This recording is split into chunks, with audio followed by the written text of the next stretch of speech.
ध्रुव जी महाराज ने 5 वर्ष की अवस्था में बिहारी जी को पा लिया। बड़े ध्यान से सुनिए, कितनी अवस्था थी?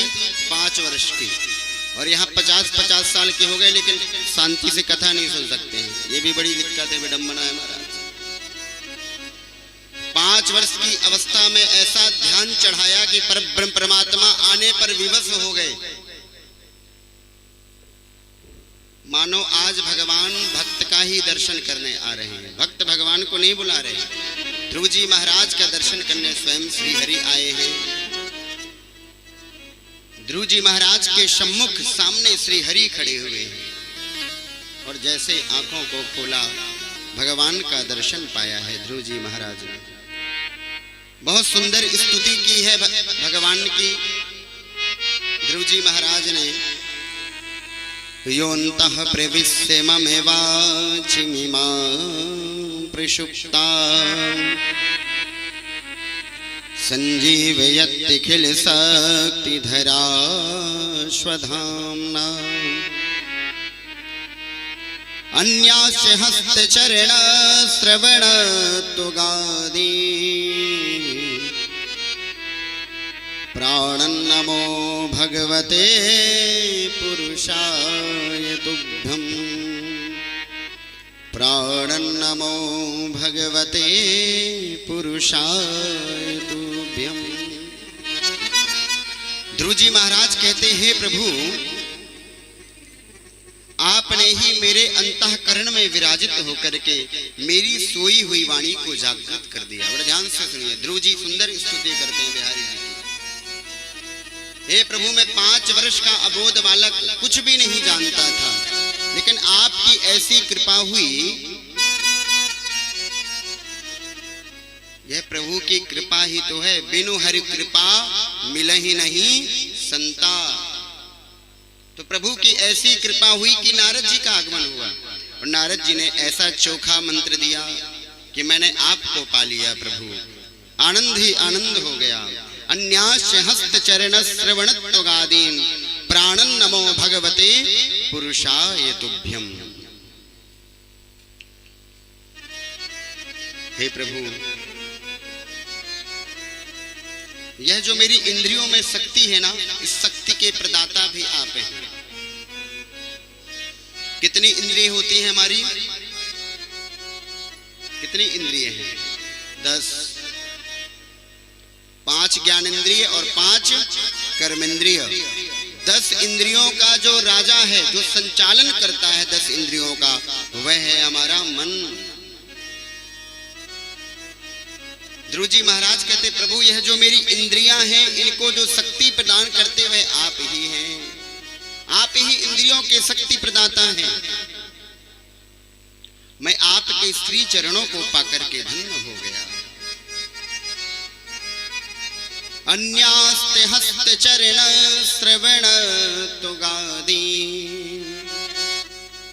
प्राणं नमो भगवते पुरुषाय तुभ्यं।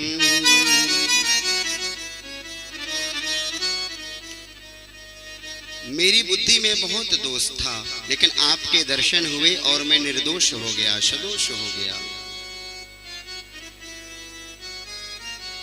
देखिए, प्रभु की मुस्कान ऐसी है जो एक बार उनको निहार ले वह जन्म जन्म की शुद्ध भूल जाता है।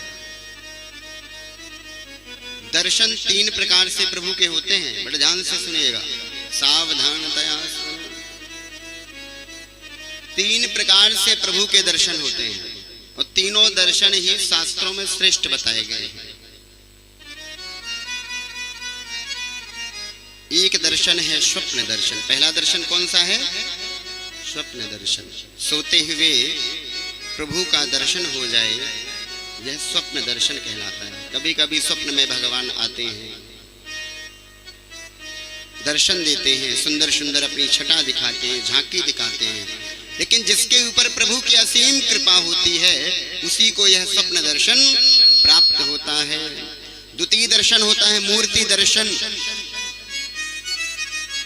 भगवान का दर्शन मंदिर में जाकर के मूर्ति में होने लग जाए। अरे कितने सुंदर मुस्कुरा रहे हैं बिहारी जी।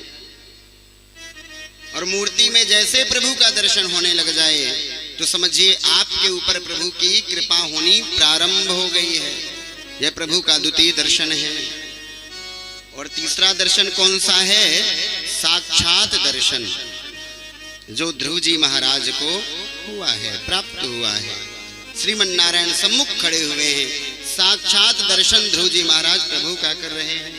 कुछ नहीं जानते, अबोध हैं, लेकिन प्रभु की सत्ता तो देखिए महाराज, कैसी है प्रभु की सत्ता। मूकम करोति वाचालम पंगुम लंघयते गिरिम यत्कृपातमहं वन्दे परमानंद माधवम। मूकम करोति वाचालम, अरे गूंगे को भी बोलना सिखा दे। प्रभु की कृपा कब हो जाए कुछ पता नहीं है। लंगड़ा भी विशाल पर्वत को चढ़ जाए महाराज। ऐसे ही आज प्रभु की कृपा ध्रुव जी महाराज के ऊपर हुई है। जिस ध्रुव जी को सुरुचि मैया ने उत्तान पाद के गोद से उठा करके पटक दिया था महाराज, वही सुरुचि मैया और उत्तान पाद ध्रुव जी के आगमन पर आरती की थाल लेकर के खड़े हुए हैं। क्यों? क्योंकि प्रभु की कृपा उनके ऊपर हुई है ना। जा पर कृपा राम की होई, ता पर कृपा करे सब कोई। राम सिया राम सिया राम जय राम, राम सिया राम सिया राम जय राम। जा पर कृपा राम की होई, ता पर कृपा करे सब कोई। सभी गाइए सिया राम सिया राम जय जय राम, राम सिया राम जय जय राम। जिस पर प्रभु की असीम कृपा हो जाती है उस पर सभी कृपा बरसाने लगते हैं।